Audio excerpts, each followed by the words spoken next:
Za vse dijakinje in dijake, ki jim pouk fizike še ne poteši želje po znanju fizike, Gimnazija Bežigrad prireja tako imenovano Fiz Ligo.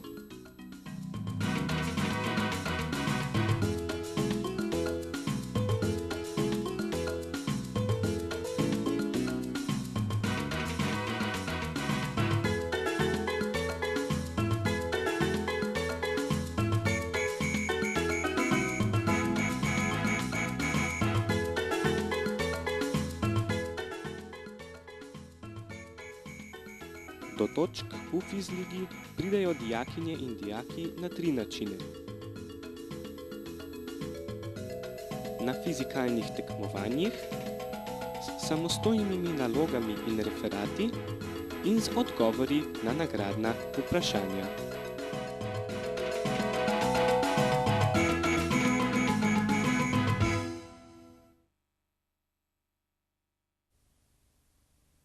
Odkar v Sloveniji potekajo tekmovanja iz fizike, se jih redno udeležujejo dijaki Gimnazije Bežigrad in vedno dosegajo izjemne uspehe.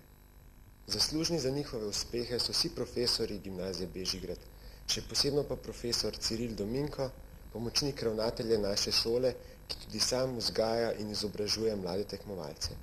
Profesor Dominko, kako potekajo priprave na tekmovanje na naši šoli? Vedno se na začetku leta zmenimo z profesorji, ki učijo v posameznih razredih.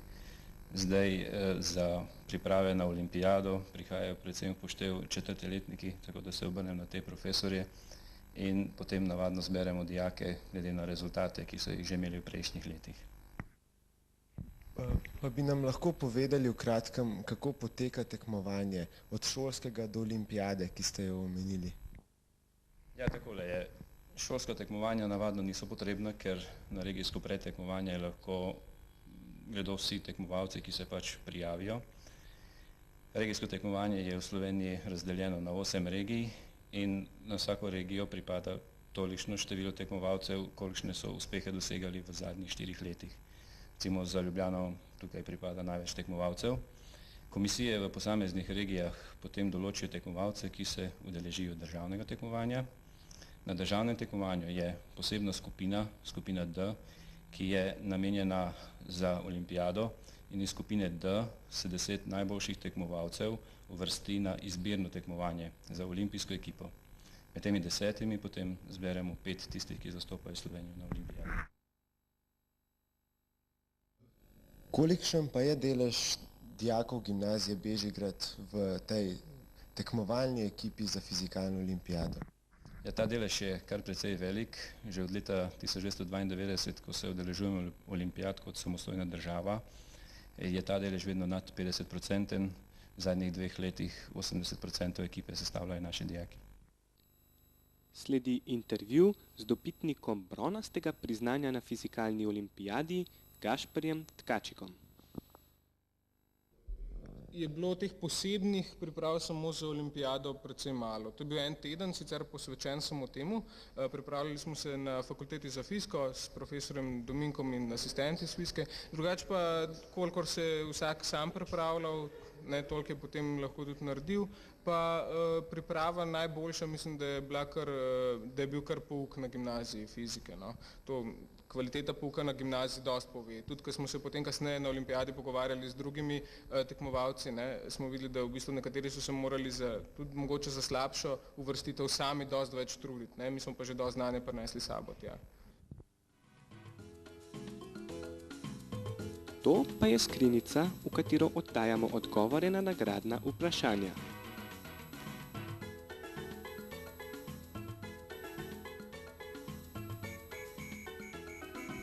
Pri težjih vprašanjih si do odgovora pomagamo tudi s poskusi.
Odgovore na vprašanja pišemo v najrazličnejših oblikah. V obliki poročila, drame v enem dejanju, stripa,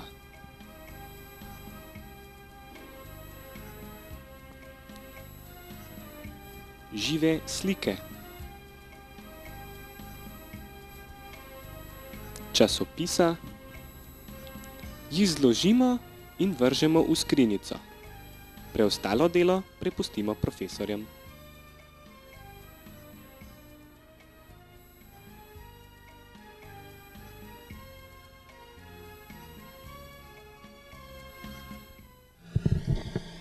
Torej, fizikalna vprašanja se ločijo potem. Ena so taka, kot jih dobimo v šoli, ena pa so taka fizikalna vprašanja, ki jih srečujemo vsak dan. Ampak problem razliko med tema dvema tipoma vprašanj je ravno ta, da v šoli delamo samo tiste, ki so v zvezi s šolo. In potem vsakega, ki ga srečaš na cesti, mu hočeš recimo, ga zanima, joj, kako pa to deluje, meni se zdi pa to vedno tako zanimivo. In mu ti rečeš, ja, to je pa fizikalno vprašanje, on tako pomisli, aha, to je šolsko vprašanje. Ne, se v bistvu me ne zanima, to sem sam tako rekel. Ta vprašanja niso tako tipična, ne? Ni jih v zbirkah nalog, takih, kot si jih mi predstavljamo, ampak so pravzaprav vsakdanja vprašanja. In problem je ravno ta, ne, da ti dobiš problem pred sebe in ga razumeš, veš točno, kaj se dogaja, pa ga ne znaš razložiti. Lahko vse, mislim, ni, da je nekje skrita zanka, vse imaš pred sabo, točno kako zgleda, pa vseeno moraš uporabiti vse svoje znanje, vse svojo iznajdljivost, da jo rešiš. Tako da v bistvu v višjih letnikih ni bilo toliko lažje jih reševati. Pa tudi profesori so se potrudili, da so dajali vedno nova vprašanja, različna vprašanja, tako da se niso ponavljala, da bi imeli tisti v višjih letnikih kaj prednosti. Znani ste bili potem, da ste z odgovori vedno zamujali, kako to? Torej, vse naloge smo imeli zelo resno in sošolci smo vedno do zadnjega trenutka debatirali o teh nalogah, nikoli nismo bili prepričani, da je odgovor pravi. Tudi če smo imeli vsi enako rešitev, smo imeli vedno 5 problematičnih vprašanj, ki so nas spravljali v dvom. Zato smo vedno čakali do zadnjega trenutka, če se bo komu posvetilo kaj posebnega. Drugi problem je bil pa ta, da smo, potem ko smo vedeli že odgovor, ali pa ko smo bili prepričani, da je nekaj odgovor, je bilo treba to še napisati na list. In tega se potem več nobenemu ni dalo, zaradi tega, ker ko si enkrat rešil nalogo, ni bilo več tistega izziva, da to preliješ v list tako, da bo profesorju razumljivo, da boš vse povedal, kar si se spomnil, tako naprej. Tako da smo vedno zavlačevali do zadnjega trenutka, dokler nas niso že profesorji po glavi tolkli, da moramo oddati, in potem smo pač se usedli, zapisali in oddali. Pa je bila spodbuda za trud tudi nagrada, ki so pripravljali profesorji? Lepo pa je bilo iti na koncu na kakšen lep izlet. Tako pravi Ilija Bizjak. Na nagradnih tekmovanjih smo obiskali največji pospeševalnik osnovnih delcev v Evropi, CERN, sinhrotron v Bazovici, Tehnični muzej v Münchnu in drugo.